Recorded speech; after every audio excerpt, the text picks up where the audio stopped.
नमस्कार सोहार, मैं पायल त्रिवेदी और आप देख रहे हैं न्यूज झारखंड। समय हो चला है झारखंड की खबरों को जानने का और उनसे अपडेट होने का। तो चलिए जानते हैं झारखंड की तमाम बड़ी खबरों को। इससे पहले अगर आप चैनल पर नए हैं तो हमारे चैनल न्यूज झारखंड को सब्सक्राइब करें और बेल आइकन को प्रेस कर दीजिए। नए शेड्यूल से होगा उत्पाद सिपाही नियुक्ति दौड़। परिजनों को भी सभी मंत्री देंगे 1-1 लाख रुपए। मौत की वजह अब भी नहीं आई सामने। उत्पाद सिपाही नियुक्ति परीक्षा में मृत उम्मीदवारों के परिजनों को राज्य के सभी मंत्री अपने अपने स्तर से आर्थिक मदद करेंगे। स्वास्थ्य मंत्री बन्ना गुप्ता ने इस बात की घोषणा की है। उन्होंने प्रोजेक्ट भवन में इस बात की घोषणा की। उन्होंने कहा कि राज्य के सभी 12 मंत्री 1-1 उम्मीदवार के परिजनों को 1-1 लाख रुपए देंगे। इस तरह सभी मृत उम्मीदवारों को आर्थिक मदद मिल जाएगी। वहीं राज्य सरकार मुख्यमंत्री राहत कोष से भी मदद देने पर विचार कर रही है। इधर उम्मीदवारों की मौत के पीछे की वजह क्या है, यह स्पष्ट नहीं हो सकी है। सरकार की ओर से बस इतना कहा जा रहा है कि फाइनल रिपोर्ट आने के बाद ही कुछ कहा जा सकता है। वहीं उत्पाद सिपाही नियुक्ति दौड़ 10 सितंबर से फिर से शुरू हो रही है।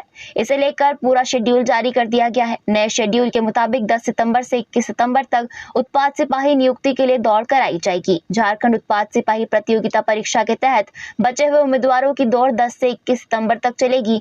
यह 6 जगहों पर होगी। इसके लिए शेड्यूल जारी किया गया है। जारी शेड्यूल के मुताबिक कुल 99,832 उम्मीदवार दौड़ में शामिल होंगे। इसके लिए नए सिरे से एडमिट कार्ड जारी किया जाएगा। एडमिट कार्ड के लिए 8 सितंबर को लिंक जारी होगी। बता दें कि उत्पाद सिपाही की शारीरिक परीक्षा के दौरान लगातार हुई मौत के बाद 3 से 5 सितंबर और 6 से 9 सितंबर तक की परीक्षाओं को स्थगित कर दिया गया था। 19 सितंबर को 2 दिवसीय दौरे पर रांची आएंगी राष्ट्रपति द्रौपदी मुर्मू। इस कार्यक्रम में होंगी शामिल। 19 सितंबर को राष्ट्रपति द्रौपदी मुर्मू 2 दिवसीय दौरे पर रांची आएंगी। 20 सितंबर को राष्ट्रपति भारतीय लाह अनुसंधान संस्थान नामकुम के शताब्दी समारोह में मुख्य अतिथि के रूप में शामिल होगी। इस दौरान वह राजभवन में ठहरेगी। इस समारोह में केंद्रीय कृषि मंत्री शिवराज सिंह चौहान भी शामिल होंगे। भारतीय लाह अनुसंधान संस्थान की स्थापना 20 सितंबर 1924 को हुई थी और इस अवसर पर संस्थान अपना 100वां स्थापना दिवस मना रहा है। राष्ट्रपति के इस दौरे को लेकर सुरक्षा और तैयारियों को लेकर राज्य प्रशासन पूरी तरह से मुस्तैद है। झारखंड के 10 जिलों में बारिश का अलर्ट। आकाशीय बिजली गिरने की भी आशंका। जानिए आने वाले दिनों में कैसा रहेगा मौसम। झारखंड में आज 10 जिलों में बारिश का अलर्ट जारी किया गया है। लो प्रेशर की वजह से राजधानी रांची में भी भारी बारिश की उम्मीद है। मौसम विभाग ने बताया है कि रविवार को कोल्हान वाले हिस्से में कई स्थानों में भारी बारिश का अनुमान है। सोमवार और मंगलवार को उत्तर मध्य झारखंड में कहीं कहीं भारी बारिश हो सकती है। मौसम विभाग की ओर से इसे लेकर येलो अलर्ट जारी किया गया है। जारी रिपोर्ट के मुताबिक मंगलवार को कोल्हान तथा राजधानी और आसपास के कुछ जिलों में भारी बारिश का अनुमान है। इसके बाद निम्न दबाव का असर कम हो सकता है। इससे भारी बारिश से लोगों को राहत मिल सकती है। बीते 24 घंटे में झारखंड में मौसम सामान्य रहा। कई इलाकों में भारी बारिश हुई। सबसे अधिक बारिश सिमडेगा जिले के कुरडेग में हुई है। वहां करीब 92 मिलीमीटर के आसपास बारिश हुई है। वहीं कोल्हान के मझगांव में 75, डाल्टनगंज में 65, बरकागांव में 50 मिलीमीटर के आसपास बारिश हुई है। शुक्रवार को भी रांची के कई इलाकों में हल्की बारिश हुई। स्कूल ड्रेस के लिए मिलेंगे 1200 रुपए। कैबिनेट से मिली मंजूरी। छात्र छात्राओं को स्कूल ड्रेस के लिए अब 600 रुपए की जगह 1200 रुपए मिलेंगे। सरकारी विद्यालयों के वर्ग 9 से 12 में नामांकित एवं अध्ययनरत सभी कोटि के छात्र छात्राओं को पोशाक मद में 1200 रुपए उपलब्ध कराए जाएंगे। राज्य के सरकारी सहायता प्राप्त विद्यालयों में नामांकित एवं 9 से 12 तक के अध्ययनरत छात्र छात्राओं को भी निःशुल्क पोशाक उपलब्ध कराने की स्वीकृति दी गई है। दुमका से रांची तक चलेगी वंदे भारत। टाइम टेबल तैयार। क्या होगा रूट और टाइम। झारखंड के विभिन्न स्टेशनों से एक साथ कई वंदे भारत एक्सप्रेस ट्रेन चलाने की तैयारी चल रही है। इसी कड़ी में दुमका से रांची के बीच भी एक वंदे भारत ट्रेन चलाने का प्रस्ताव तैयार किया गया है। विभिन्न रेल मंडल ने मिलकर इस वंदे भारत ट्रेन की एक संभावित टाइम टेबल भी तैयार किया है। दुमका से रांची के बीच जल्द ही सप्ताह में शुक्रवार को छोड़ 6 दिन वंदे भारत ट्रेन चलने वाली है। यह ट्रेन दुमका से न्यू गिरिडीह कोडरमा होते हुए रांची जाएगी। प्रस्ताव के अनुसार रांची से ट्रेन सुबह 5 बजे और दुमका से सुबह 6:20 पर रवाना होगी। वहीं 15 सितंबर से देवघर से वाराणसी के बीच चलने वाली वंदे भारत ट्रेन भी न्यू गिरिडीह कोडरमा होते हुए वाराणसी जाएगी। रांची से दुमका के बीच जो रूट तैयार हुआ है उसके अनुसार ट्रेन रांची से टाटी सिलवे, मेसरा, बरकाकाना, हजारीबाग टाउन, कोडरमा, न्यू गिरिडीह, महेश मुंडा, जसीडीह, बैद्यनाथ धाम होते हुए दुमका पहुंचेगी। मां कामाख्या मंदिर में बीजेपी नेता चंपाई सोरेन ने की पूजा। झारखंड वासियों की सुख समृद्धि की कामना की। झारखंड के पूर्व मुख्यमंत्री और बीजेपी नेता चंपाई सोरेन सपरिवार शुक्रवार को गुवाहाटी के प्रसिद्ध मां कामाख्या देवी मंदिर गए, जहां उन्होंने पूजा अर्चना की। उन्होंने झारखंड वासियों की सुख शांति और समृद्धि की कामना की। चंपाई सोरेन ने सोशल मीडिया प्लेटफॉर्म एक्स पर अपने परिवार के साथ एक फोटो साझा करते हुए इस बात की जानकारी दी। बता दें कि इस समय चंपाई सोरेन सपरिवार असम के गुवाहाटी में है। इस दौरान उन्होंने असम के मुख्यमंत्री और झारखंड के चुनाव सह प्रभारी हिमंता बिस्वा शर्मा के घर उनसे मुलाकात की। हिमंता बिस्वा शर्मा ने 2 तस्वीर साझा करते हुए इसकी जानकारी दी है। हिमंता ने लिखा है कि आज रीनी की और मुझे झारखंड के पूर्व मुख्यमंत्री एवं वरिष्ठ नेता चंपाई सोरेन जी और उनके परिवार का आवभगत करने का सौभाग्य प्राप्त हुआ। मां कामाख्या के दर्शन करने के लिए चंपाई जी गुवाहाटी पधारे। उन्हें असमिया व्यंजनों से परिचित कराने का अवसर भी मिला। उनके अनुभवों से हमें बहुत कुछ सीखने को मिला। सहायक पुलिसकर्मियों का आंदोलन करीब 70 दिन बाद समाप्त। रांची के मोरहाबादी मैदान में 2300 सहायक पुलिसकर्मी अपनी विभिन्न मांगों को लेकर 2 जुलाई से धरने पर बैठे थे। करीब 70 दिन बाद शुक्रवार की देर रात सहायक पुलिसकर्मियों का आंदोलन समाप्त हो गया।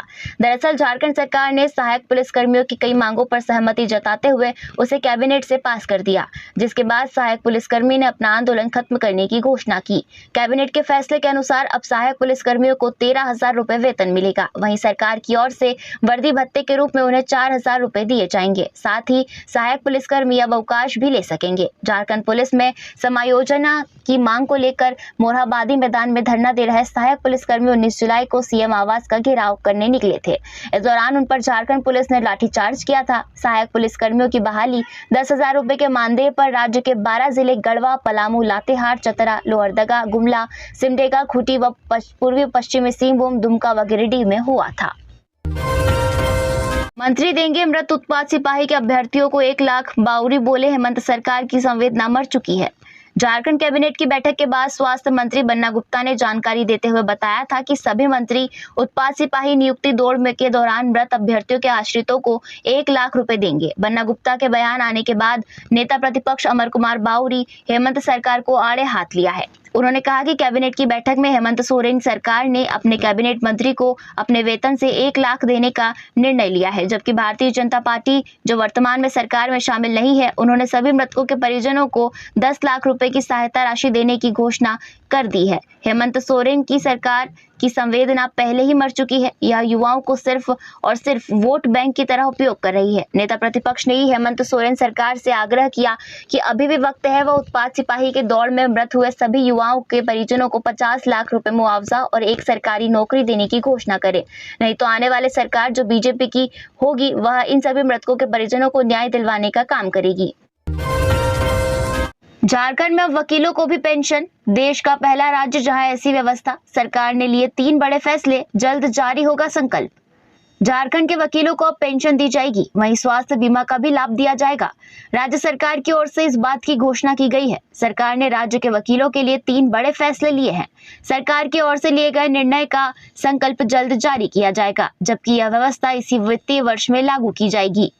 पहला निर्णय, 65 साल से अधिक उम्र वाले जिन वकीलों ने लाइसेंस सरेंडर कर दिया है, उन्हें सरकार हर महीने 7,000 रुपए पेंशन देगी। इन वकीलों को अब तक अधिवक्ता कल्याण कोष से 7,000 रुपए मिलते थे, अब इन्हें कुल 14,000 रुपए पेंशन मिलेगी। इसके लिए झारखंड अधिवक्ता कल्याण निधि न्यास समिति को वित्त वर्ष 2024-25 के लिए 1.60 करोड़ रुपए का अनुदान देने की स्वीकृति दी गई है। दूसरा निर्णय, अब नए वकीलों को 3 साल तक स्टाइपेंड मिलेगा। इसके तहत 5,000 रुपए दिए जाएंगे। वकीलों को पहले 3 साल तक स्टाइपेंड के रूप में अधिवक्ता कल्याण कोष से प्रतिमाह 1,000 रुपए मिलते थे, अब उन्हें 5,000 रुपए मिलेंगे। इनमें 2,500 रुपए सरकार देगी। इसके लिए सरकार ने 1.5 करोड़ के अनुदान भुगतान की मंजूरी दी है। तीसरा निर्णय, राज्य के 30,000 से अधिक वकीलों को 5 लाख रुपए का चिकित्सा बीमा भी होगा।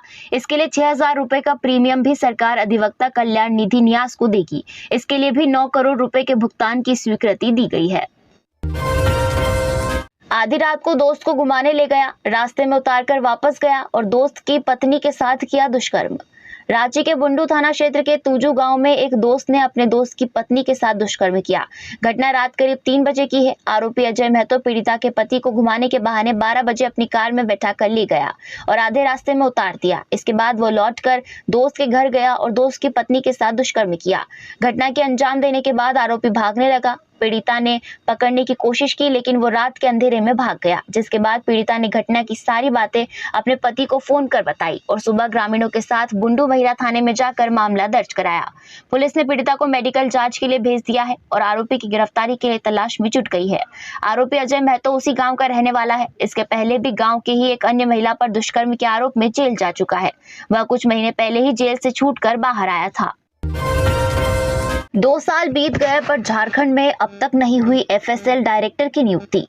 2 साल बीत जाने के बाद भी झारखंड में एफएसएल निदेशक की नियुक्ति नहीं हो पाई है।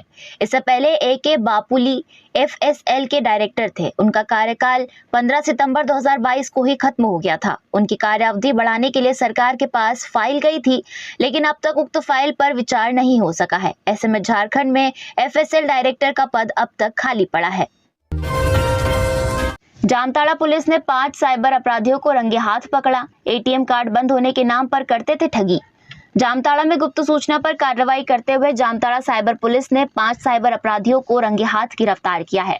प्रेस वार्ता के दौरान पुलिस अधीक्षक एहतेशाम वाकारिब ने इस मामले का खुलासा किया। उन्होंने बताया कि करमाटांड थाना क्षेत्र के गोपालपुर गांव में बांसबाड़ी में से साइबर अपराध को अंजाम देते हुए 5 अपराधियों को गिरफ्तार किया गया है।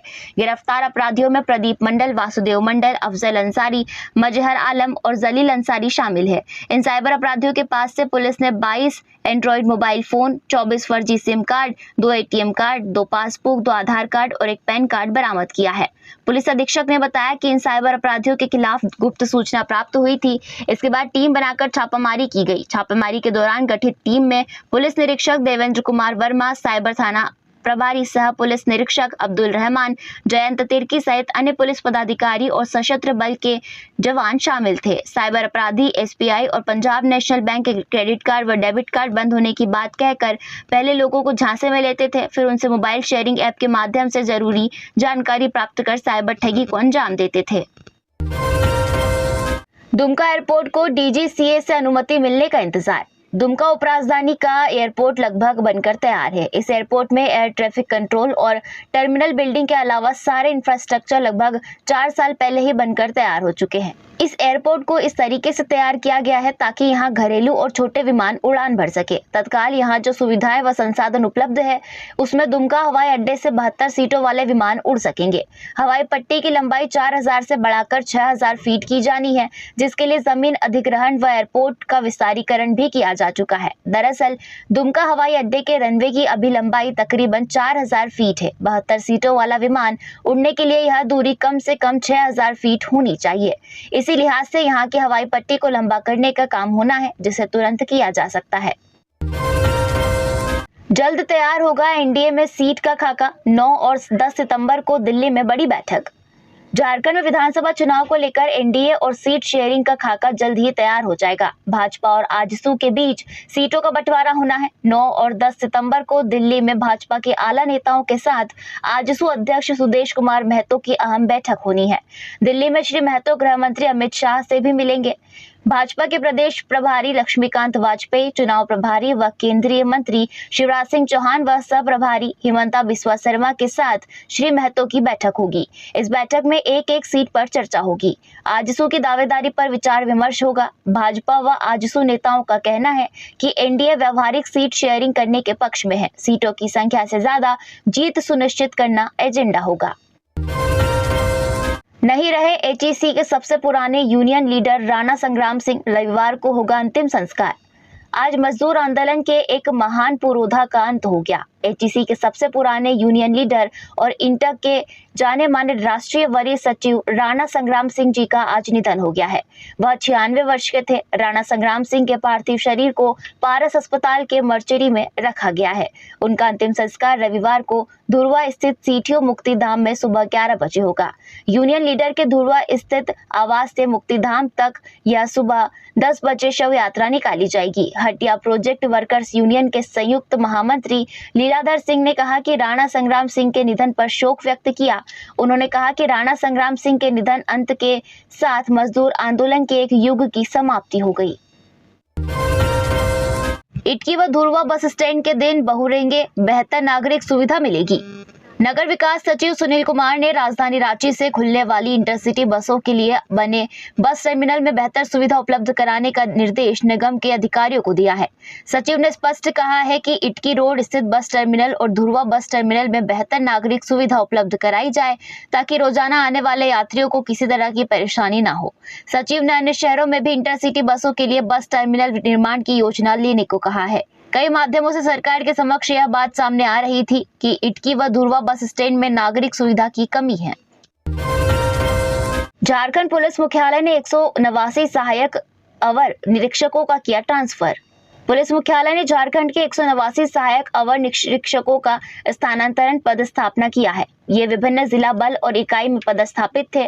पुलिस मुख्यालय ने संबंधित वरीय पुलिस अधीक्षक और पुलिस अधीक्षक को स्पष्ट निर्देश देते हुए कहा है कि स्थानांतरित किए गए सहायक अवर निरीक्षक को उनके नव पदस्थापित जिला इकाई के लिए अविलंब विरमित करते हुए उसका अनुपालन रिपोर्ट मुख्यालय को उपलब्ध कराएं। हालांकि इन कर्मियों को स्थानांतरण यात्रा भत्ता नहीं दिया जाएगा।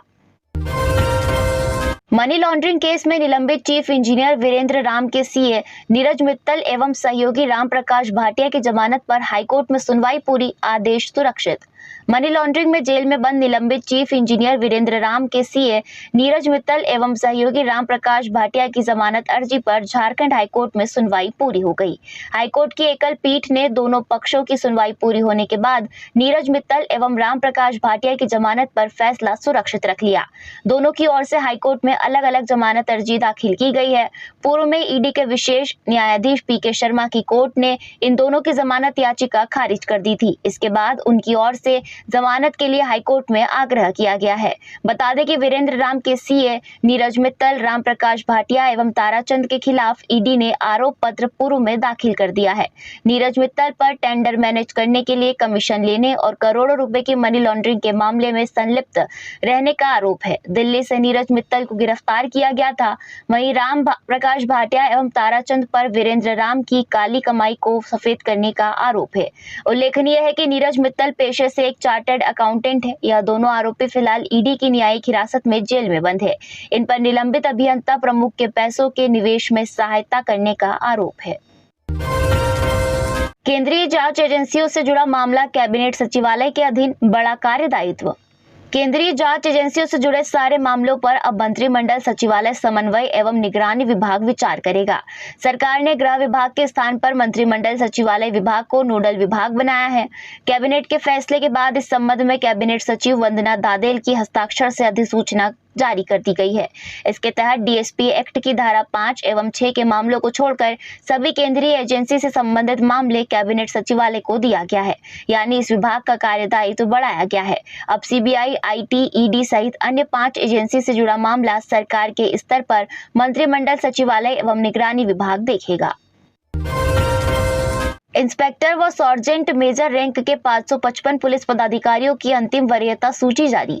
इंस्पेक्टर और सार्जेंट मेजर रैंक के 555 पुलिस पदाधिकारियों की अंतिम वरीयता सूची जारी की गई है। डीजीपी ऑफिस से इससे संबंधित आदेश भी जारी कर दिए गए हैं। जारी आदेश में कहा गया है कि इंस्पेक्टर और सार्जेंट मेजर रैंक के पदाधिकारियों की वरीयता सूची जारी कर दी गई है, जिसमें सेवानिवृत्ति इंस्पेक्टर के नाम को विलोपित कर 18 अगस्त को नव प्रोन्नत इंस्पेक्टर का नाम सूची में जोड़ा गया है। यदि किसी सार्जेंट मेजर और इंस्पेक्टर का नाम वरीयता सूची में छूट गया है या प्रकाशित वरीयता सूची के अनुसार पदस्थापित नहीं हो तो ऐसे पदाधिकारी के संबंध में सूचना अलग से उपलब्ध कराई जाए। तो यदि झारखंड की टॉप बड़ी खबरें इसी तरह झारखंड की और भी तमाम खबरों को जानने के लिए हमारे चैनल न्यूज झारखंड को सब्सक्राइब करें और बेल आइकन को प्रेस कर दीजिए।